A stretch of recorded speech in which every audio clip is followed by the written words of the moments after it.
Doxa Church, welcome to the journey. It is Monday, it's a public holiday, and it's a privilege for me to spend some time with you around the Word. Now, we are busy with our series, The Journey, and I hope you've seen the first couple of days last week where we started out in Genesis and we walked through the fall and the broken relationship and the promise of salvation and the 10 commands, and also that there's punishment for our unrighteousness in the context of the Old Testament.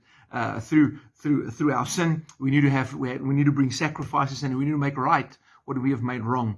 But today I want to speak about obedience through love. And we are now in Deuteronomy 11 from verse 13 to 21. Now you can go and read this, Deuteronomy 11 verse 13 to 21.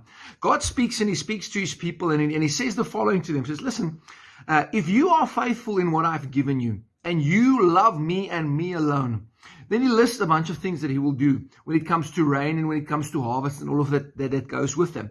Then he says, but if you don't do that and you bow down, this is what I will do to you then, and this is what will happen to you then. And then he says, I want you to teach these words, write them in your hearts, write them on your hands, save them and put them in your life so that you can live. And that is in Deuteronomy 11 verse 13 to 21. You see that if God reveals his heart to us and we can see him for who he is, then we can also love him for who he is. And when we love him for who he is, he says if we do this and we live in this righteousness, there will also be an effect of that on our lives. Something will happen to us if we walk in our love to God and we obey him faithfully out of love, not out of anything else, but we obey him out of love. Then something amazing will happen in our lives. Now, the promises is listed there, and you go and read this. And he says, but if you don't do this, if you don't love me, if you don't want to love me, and you want to love other gods and bow down to them, this is the effect that will happen on your life. This is what will happen to you. And let me tell you something, that's not great.